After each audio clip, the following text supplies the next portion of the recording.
తల్లిదండ్రులు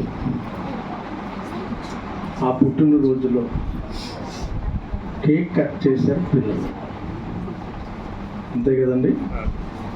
జరిగించారు, ఏర్పాట్లన్నీ తల్లిదండ్రులు చేస్తారు. చేసిన ఏర్పాట్లన్నిటిని పిల్లలు అనుభవిస్తూ వారు చక్కటి కేకును కట్ చేసి దేవుని సన్నిధిలో వారు దీవించబడ్డారు. ఈరోజు మనం గమనించవలసింది ఏమిటి అంటే, దైవ సేవకులముగా ఎన్ని వాక్యాలు చెప్పినా ఆ ఏర్పాటు చేసిన తల్లిదండ్రులకు అర్థమవుతుంది, కానీ మీరు మాట్లాడాలి. ఏర్పాటు చేసిన తల్లిదండ్రులకే అర్థమవుతుంది. ఇప్పటి వరకు చెప్పిన వాక్యం మరి ఎవరికి అర్థం కాదు. ఆ కేక్ కట్ చేసిన ఈ సందర్భానికి ముఖ్య కారకులైన ఆ ఇతర పిల్లలకు ఇందులో చెప్పిన ఒక్క మాట కూడా అర్థం కాదు. అందుకనే పాస్టర్ గారు వాక్యం చెప్పేటప్పుడు కూడా ఓ మాట సంబోధించి, బాలుడు నడవలసిన త్రోవలు యందు ఏం చేయాలి. ఈవేళ చాలా విచారం ఏంటంటే, ప్రపంచమంతటిలో క్రైస్తవ సంఘాలలో సహవాసాలలో కనబడేది ఎవరండి?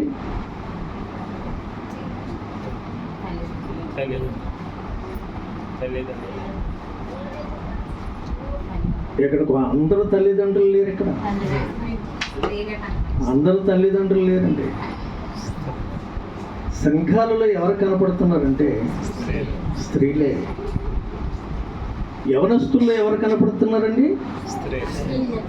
స్త్రీలే. పురుషులేమైపోయారు.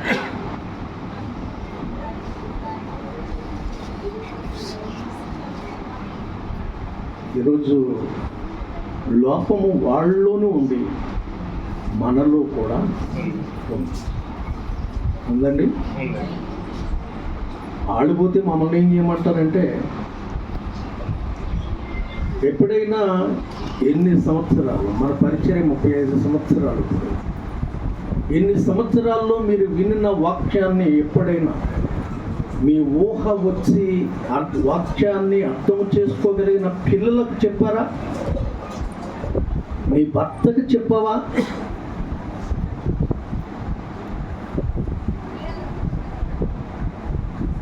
ప్రపంచ యావత్తులో ఎంతోమంది దైవ సేవకులను దేవుడు ఏర్పాటు చేసుకున్నాడు. ఎందుకో తెలుసా? నాశనం అయిపోయే వాళ్ళందరినీ రక్షించి నరకానికి పోకుండా పరలోకానికి నడిపించాలి. ఈవేళ ఎన్ని ముఖ్యములు లాంటి మాటలు చెప్పినా మనమే వినిపోతున్నాము తప్ప మన ఇంటిలో ఉన్న వాడికి ఒక్క మాట మనం చెప్పలేకపోతున్నాం. చెప్పలేకపోవడానికి కూడా బలమైన కారణాలు ఉన్నాయండి. ఏంటి ఆ కారణాలు?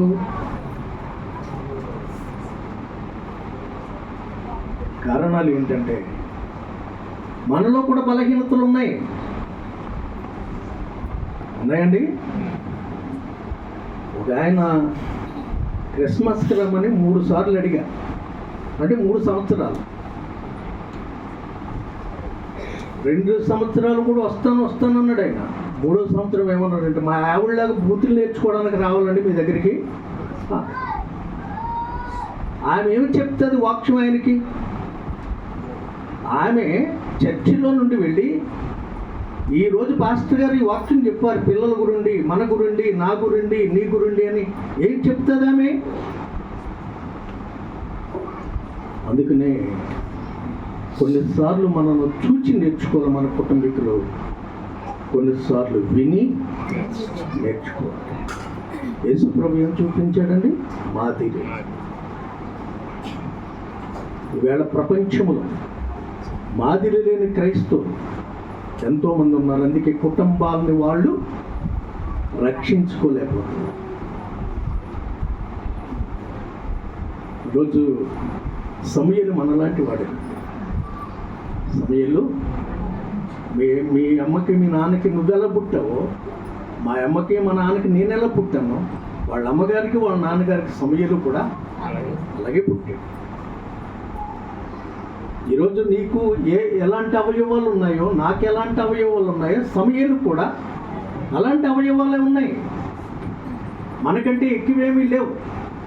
కానీ వీళ్ళ చరిత్రలో చూస్తే మనకంటే గొప్పవాడిగా కనపడుతున్నాడు. దేవుని స్తోత్రం. సమూయేలు ఎలా కనపడుతున్నాడండి? మనకంటే గొప్పవాడు. అసలు రాజులను అభిషేకించే భాగ్యం ఎవడు కలుగుతుందండి? ఒక సేవకుడిని అభిషేకించగలిగిన అదృష్ట భావం ఎవరికి కలుగుతుంది? అసలు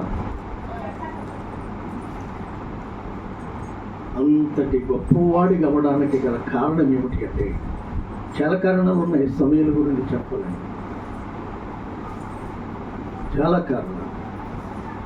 ఈరోజు దైవ సేవకులు సమయాన్ని బట్టి కొన్ని మాటలే చెప్పగలిగారు. చెప్పాలి అంటే చాలా విషయాలు ఉన్నాయి, మనం నేర్చుకోగలం. నిజమే, ఈవేళ కూలి చేసే వ్యక్తి కానీ, బాలేరుతనం చేసే వ్యక్తి కానీ, వేరు వేరు సామాన్యమైన జీవితాలు జీవిస్తున్న వ్యక్తులు కానీ కోరుకునేది ఏంటంటే మా పిల్లలు మా వలే ఉండకూడదు. నిజమే, ఈవేళ నాకు తెలిసి చాలా కుటుంబాల్లో ఇంచుమించు కూలి చేసే వారి కుటుంబాల్లో మాస్టర్లు ఉన్నారు. దేవుని స్తోత్రం. చిన్న చిన్న పనులు చేసే కుటుంబాల్లో డాక్టర్లు ఉన్నారండి. కారణం నిజమే, నేను తక్కువగా ఉన్నా, నా స్థితి తక్కువగా ఉన్నా, నా బిడ్డల స్థితి ఎక్కువగా ఉండాలి. ఆలోచన ఉంటే సరిపోతుంది ఏంటండి అమ్మా? ఆలోచన ఉంటే సరిపోతుందా? డబ్బు ఉంటే సరిపోతుందా? స్తోమత ఉంటే సరిపోతుందా? దేవుని కృప ఏముండాలండి? దేవుని కృప. ఈరోజు అపొస్తలుడైన పౌలు అంటున్నాడు, నేనేమై ఉన్నానో దేవుని కృపై మాత్రమే ఉన్నా. దేవుని స్తోత్రం. ఈరోజు ఎక్కడున్నా మనలను గురించి కూడా నేను చెప్తాను. ఈవేళ సేవకులంగా మేము కాను, దేవుని ప్రజలుగా మీరు కాను. దేవునిలోనికి వచ్చినప్పుడు మన స్థితి కొద్దిగానే ఉంది. ఈరోజు దేవుడు మహా అభివృద్ధిలోనికి దేవుడు తీసుకొచ్చాడు. కేవలం ఏంటో తెలుసా? ఆయన ఉచితమైన కృప. ఈరోజు మన సంతానం వర్ధిల్లాలి, మన సంతానము గొప్పవారిగా ఉండాలి, మన సంతానము సమూయేలు లాంటి గనులుగా ఉండాలి. అంటే సమూయేలు తల్లి ఏమి చేసింది? మనము కూడా మన పిల్లల కొరకు ఎప్పుడు లేగాలి? 10 గంటలకి 9 గంటలకి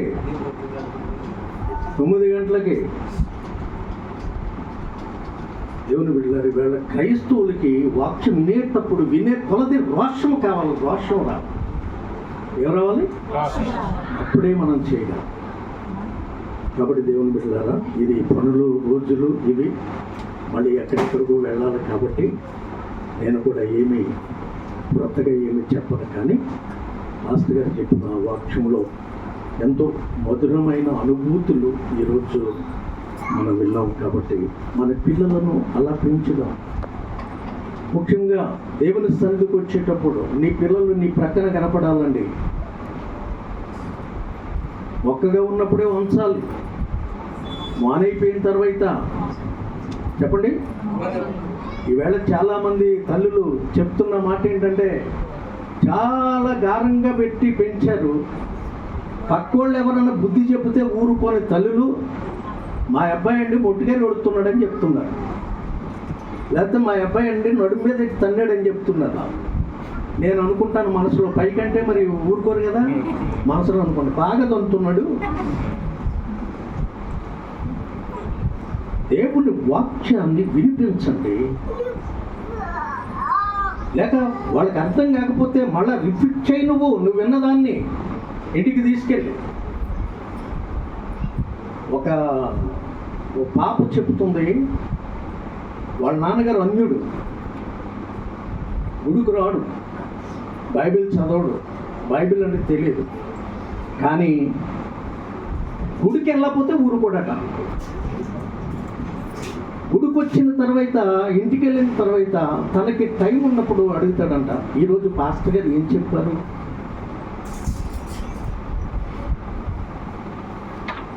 ఏమండి, మన పిల్లలు అడుగుతారు అలాగా, అమ్మ ఏం తెచ్చావు,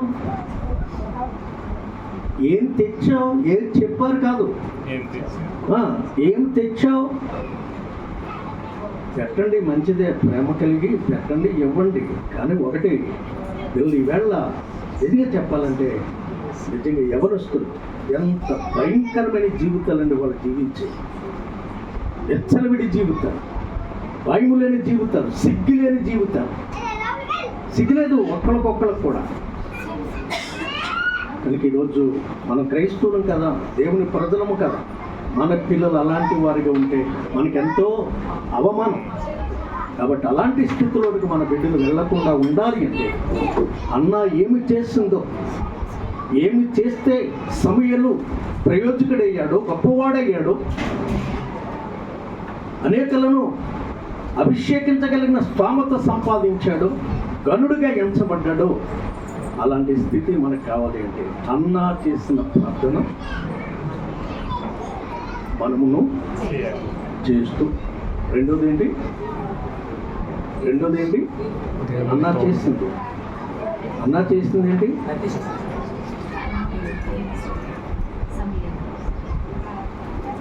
దేవుని సన్నిధిలో అప్పగించి పరిచారకునిగా చేసి, ప్రయోజకునిగా చేసి, గొప్పవానిగా చేసి, ఈవేళ చరిత్రలో సమయలు మనందరికీ కూడా ఒక ఘనమైన వ్యక్తిగా నిలుచున్నాడు. దేవుని స్తోత్రం. మన పిల్లలు అట్లాంటి ప్రయోజకులుగా ఉండడానికి విన్న వాక్యము ద్వారా దేవుడు మనము చేసే వాటన్నిటినీ దేవుడు మనకు నేర్పిస్తూ, మన బిడ్డలకు నేర్పించే వాటిని నేర్పిస్తూ గొప్ప ప్రయోజకులుగా చేయాలి.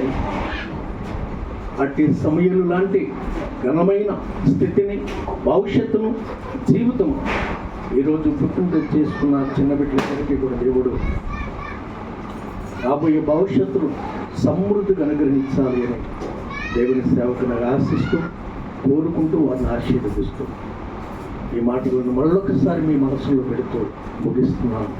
దేవుడు ఈ వాక్యమును దీవించి మన సంతానమును, ఈరోజు పుట్టినరోజు చేసుకున్న ఇద్దరు సంతానమును కూడా దీవించి ఆశీర్వదించి వర్ధిల్లింపచేయును గాక. ఆమేన్.